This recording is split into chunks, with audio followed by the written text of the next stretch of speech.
एउटा व्यक्ति कसरी समाजको हिस्सा बन्छ होला, कहिले सोच्नुभएको छ? आज हामी यही प्रक्रियालाई नेपालकै एउटा एकदमै अद्वितीय समुदाय राउतेको कथाबाट बुझ्नेछौँ। जङ्गलका राजा भनेर चिनिने यो समुदाय कसरी समाजसँग जोडिन थाल्यो? आउनुहोस् यो रोचक विश्लेषणमा डुबुल्की मारौँ।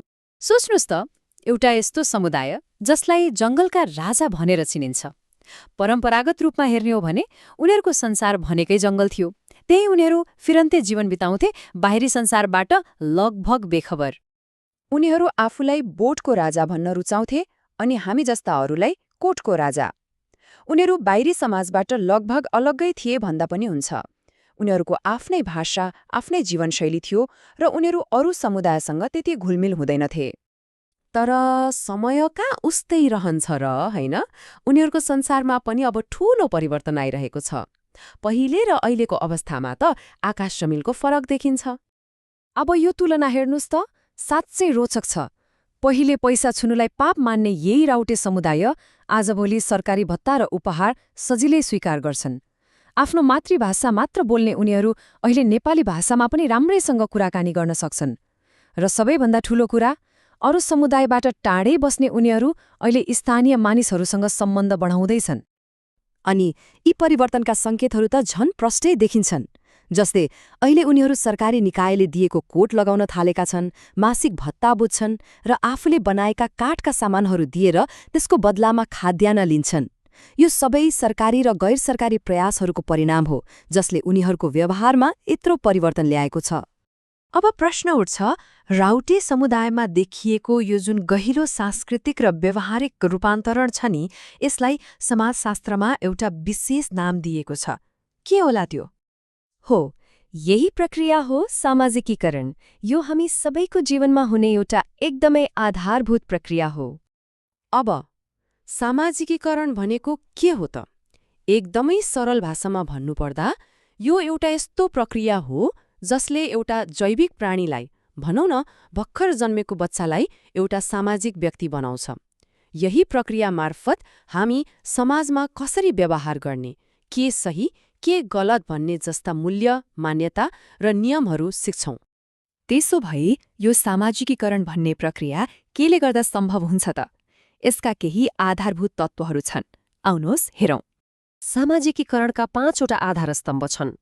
पहिलो हो प्रेम र स्नेह, जसले विश्वास र आत्मीयता बढाउँछ। दोस्रो, सहयोग। जसरी सरकारी निकायहरूले राउटे समुदायलाई सहयोग गरे नि, त्यसले उनीहरूलाई नजिक ल्यायो। तेस्रो, अन्तर्क्रिया, जसबाट विचार आदान प्रदान हुन्छ र स्थानीय समुदायसँग उनीहरूको सम्बन्ध बन्यो। चौथो, सम्मान, जसले एक अर्काको अस्तित्व स्वीकार्न सिकाउँछ।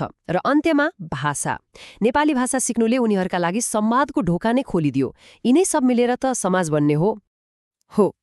यिनै 5वटा तत्त्वहरू मिलेपछि मान्छे बीच विश्वास बढ्छ, अपनत्वको भावना आउँछ र समाजमा घुलमिल हुन सजिलो हुन्छ।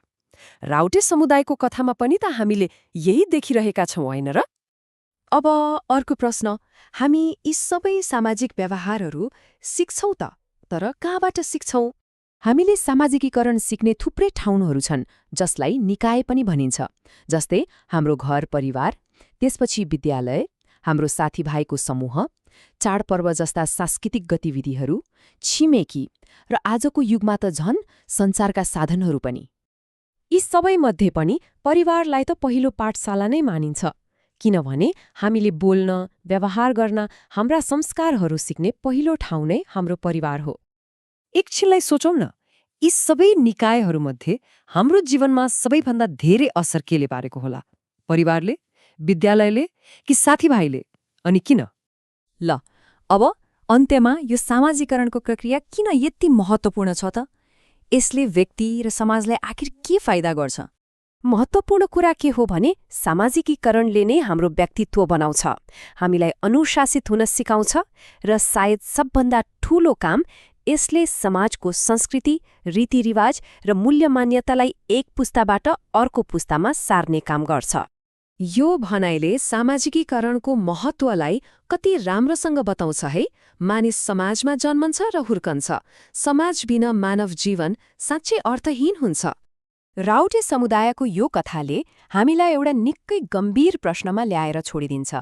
कुनै पनि समुदाय समाजसँग जोडिँदा अर्थात् सामाजिकरणको प्रक्रियामा जाँदा उसको आफ्नै मौलिक संस्कृतिलाई कसरी जोगाउने अनि नयाँ समाजमा कसरी घुलमिल हुने, यो दुई कुरा बीच सन्तुलन कसरी कायम गर्ने होला, यो साँच्चै विचार गर्नुपर्ने प्रश्न हो।